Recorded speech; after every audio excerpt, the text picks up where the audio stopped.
From 59,787,000, ang tamang total is 69,837,000. Yes po, Your Honor. But the figure you mentioned earlier was what was written here. Um, How did you know that it was wrong, a typo, and now you're giving us the correct figures? kasi yung 10 million po, Your Honor, hindi na-add dun sa total amount.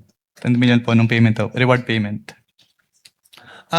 Pangalawa po, yung subsequent issuances, binabanggit po 69 million na, pero yung detalye, hindi na po 10.5 million, 10 million na. Ano ba talaga?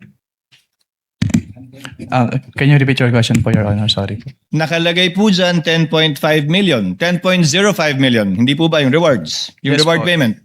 Yung Yes, sir. subsequent documents issued by COA already refer to it as only 10 million. Anong pagkakaiba yun? What subsequent document po, Your Honor, yung tinutukoy niyo? I'm referring to the notice of disallowance later on and the documents mentioned also in subsequent articles, in subsequent documents. Wala na po akong personal knowledge about the notice of disallowance po, Your Honor. So ba't na-correct yun? Yung 10 million, yung 10.05 naging 10 million na lang. You wouldn't know? I wouldn't know po, Your Honor. In relation to the question of Senator Judge Soto, he said how much is the total that were provided for. You gave a total. In relation to the question of Senator Judge Villanueva, ano ba yung pinagkaiba? Correct me if I'm wrong. You said you were aware of a notice of disallowance. Yes po. How much was the notice of disallowance? Ano yung dinisallow out of the 125? Sa pagkakalala ko, around 73 million pesos po, Your Honor. So out of 125 million, 73 million lang yung finally dinisallow ng COA dun sa notice of disallowance. Yung balance, inoke niya.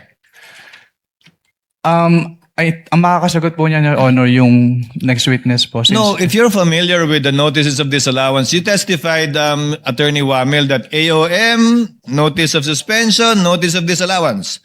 So sa dulo, pag iba na yung amount na nakalagay doon, marami nagtanong kanina, yung dinisallow lang ultimately is only 73.287 million. Posibleng magbago talaga yun, hindi ba? Yes po, Your Honor.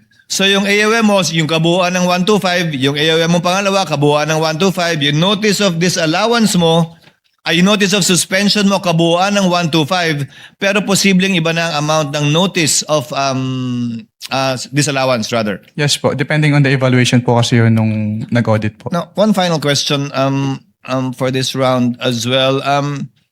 Let's focus on the failure to liquidate and notice of demand. Yung AOM po ba may failure of to liquidate na at notice of demand na? Wala pa. I'm citing paragraph 8.3 of the IJMC. Kapag AOM po kasi, Yes or no? wala pa po. Yun po, yung AOM po kasi yung parang kinukonsider namin as demand po, Your Honor. So, wala. Saan po nakalagay sa AOM na may demand kayo? Kasi ni-require po namin sila na to comply with the submission po of the documents. Attorney Wamil, there is a big difference because your notice of suspension, does it include the demand? Pardon, Your Honor. Does the notice of suspension include a demand to pay? Wala pa po, Your Honor. Isn't it correct na nandun lang sa notice of disallowance yun? Based on the joint circular po, doon Yes. po ni-require po na mag-restitute. Sa notice of disallowance na. Yes. Wala sa AOM, walang demand sa notice of suspension, sa notice of disallowance. The demand to pay po, yes, Yes. Your Honor. So, when will the presumption come in? Under paragraph 8.3.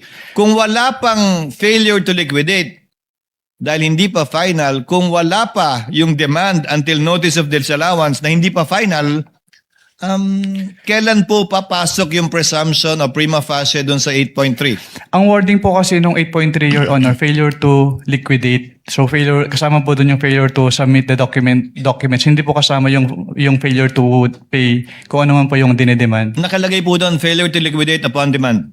Yes po. So ang sinasabi po doon ay isubmit yung complete documents with the ICPAW. So, pag hiningi nyo at hindi pa nasasubmit, failure na yun sa palagay mo? Yes sir, kasi ang sabi lang naman po is upon demand na hindi sila nakapag-liquidate po. That is your interpretation, sir, correct? That is not found in the JMC. Ang binibase ko lang po dun sa provision po ng JMC, Your Honor. Sa interpretation mo nga ng JMC. Yes po, Your Honor. To avail of round 2, Senator Judge Pangilinan. Thank you, Attorney Wamil.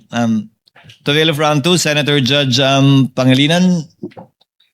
You have 2 minutes, sir. Thank you. Doon tayo sa